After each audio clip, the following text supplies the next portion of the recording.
Hello everyone, स्वागत है आप सभी का एक बार फिर चंद्रिका एकेडमिक में। तो आज की वीडियो में हम बात करेंगे कि क्या सीटेट का एग्जाम हम अपनी सेल्फ स्टडी के थ्रू उसको पास कर सकते हैं, या हम बगैर ऑनलाइन कोर्स परचेज किए बगैर ही उसको हम मोटी फीस भरे बगैर ही उसको हम पास कर सकते हैं। क्योंकि अगर ऑफलाइन हम इस सीटेट का अगर कोई कोर्स खरीदते हैं तो ऑफलाइन को देखिए 3 से 4 हजार रुपये या 5 हजार में के लगभग में ये ऑफलाइन कोर्स मिलता है, और वो ऑनलाइन देखें तो 500 या 600 या 1000 के लगभग में इस कोर्स को हम खरीदते हैं। तो यहाँ पर मैं ये कहूंगी कि आपको इतना पैसा देने की कोई जरूरत नहीं है। सीटेट एग्जाम कोई इतना हार्ड एग्जाम नहीं है जिसको हम अपनी सेल्फ स्टडी के थ्रू पास नहीं कर सकते।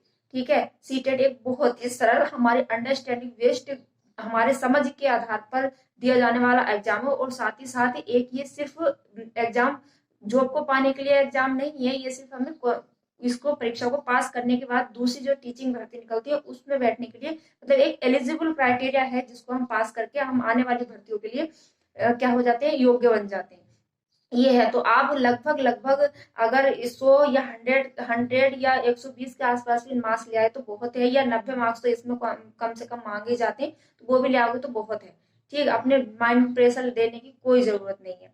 तो यहाँ पर हम बात करते हैं किस किस बात की, क्या घर पर बैठकर तैयारी की जा सकती है। हाँ, बिल्कुल की जा सकती है। यहाँ पर लिखकर 100% में दे सकती हूँ कि आप सीटेट के एग्जाम को घर पर बैठकर भी तैयारी कर सकते हैं, उसको बगैर बगैर ऑफलाइन कोर्स या बगैर ऑनलाइन कोर्स खरीदे बगैर भी। क्योंकि जब मैंने की है तो आप भी कर सकते हो। मैं भी तो एक एवरेज लड़की हूँ जो जिसको मुझे सीडीपी की एबीसीडी भी मालूम नहीं थी किसी वक्त, और मैंने एग्जाम भी वो क्वालिफाई की है। मैंने बताया है इससे पहली बार वीडियो में भी बताया कि मैंने कितनी बार सीटेट के एग्जाम को क्वालिफाई किया है, और सीडीपी में मैंने 29 और 28 मार्क्स गेन किए हैं। सिर्फ सीडीपी की बात कर रही हूँ। तो हाँ, आप घर पर बैठ के इसकी तैयारी कर सकते हैं, कोई ज्यादा हार्ड एग्जाम नहीं है। बात आती है क्या सेल्फ स्टडी से सीटेट को पास किया जा सकता है। हाँ, बिल्कुल किया जा सकता है, बिल्कुल पक्का। ऐसा कोई भी एग्जाम नहीं है जिसमें हम सेल्फ स्टडी ना करें और सिर्फ टीचर्स के गाइडेंस के अनुसार करते रहें तो हम उस एग्जाम को पास कर दें। नहीं, उसमें हमारी मेहनत, मतलब कि उसमें भी हमारी भी सेल्फ स्टडी जरूर होती है। जब तक हम उसमें खुद अपनी सेल्फ स्टडी नहीं करते किसी एग्जाम को पास नहीं कर सकते। इसमें भी हमें क्या करना है, सेल्फ स्टडी करनी है, और ये बहुत ही महत्वपूर्ण चीज है आपकी सेल्फ स्टडी करना। फिर यार पेडालॉजी को कैसे करें, क्योंकि पेडालॉजी एक अंडरस्टैंडिंग बेस्ड क्या है, सब्जेक्ट है जिसको हम अपने मस्तिष्क के अनुसार ही समझते हैं। तो पेडालॉजी तो बहुत ही सरल जिसको हम कह सकते हैं। और जैसे कि सीडीपी में 15 मार्क्स की पूछी जाती है, मैथ में 15 मार्क्स की पूछी जाती है, ईवीएस में 15 मार्क्स की पूछी जाती है, तो हमारा फर्स्ट पेपर होता है उसके हिसाब से बता रही हूँ। ठीक, और जो हमारा सोशलाइजेशन वाला चैप्टर होता है उसमें 20 मार्क्स की, बाकी 40 मार्क्स का हमारा सोशल साइंस वाला चैप्टर पूछा जाता है। ऐसी मैथ में भी मैथ का 20 का कंटेंट और 10 का पेडालॉजी पूछा जाता है। तो बहुत ही सरल है। अगर इसमें आप कुछ शब्दों को ध्यान में रख ले तो बहुत ही आराम से कर सकते हैं। सबसे पहले आप इसमें पैरालॉजी को सॉल्व करते वक्त बच्चे को सेंटर में रखना है, मतलब कि बच्चे को केंद्र में रखना है। बच्चे को ही सब सर्वदाता मानना है, कि भगवान मानना है। पैरालॉजी का कौन भगवान है, आपका बच्चा ही है।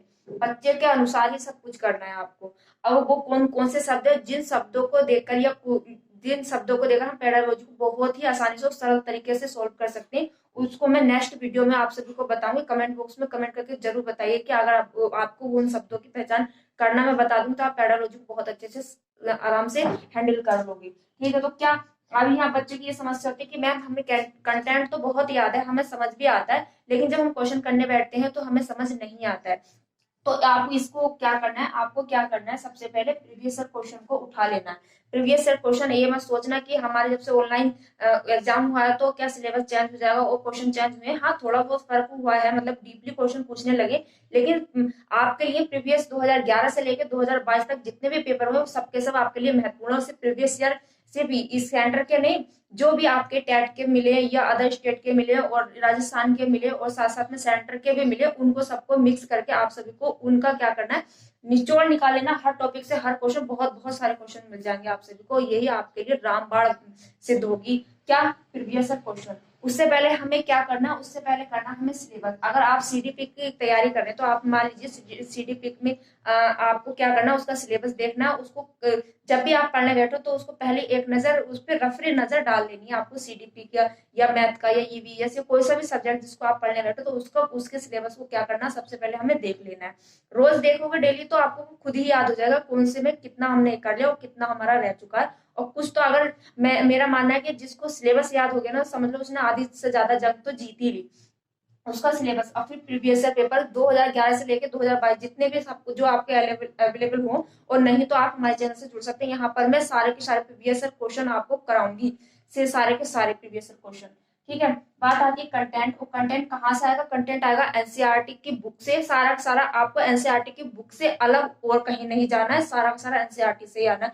क्योंकि जो सीबीएसई बोर्ड होता है जो एग्जाम लेता है, वो उसका जो सिलेबस होता है पूरा का पूरा डिफाइन होता है। और उन्होंने पहले ही किया है कि हमें सारा का सारा एनसीईआरटी से ही सिलेबस देना है, तो उन्होंने सारा का सारा एनसीईआरटी से ही देना।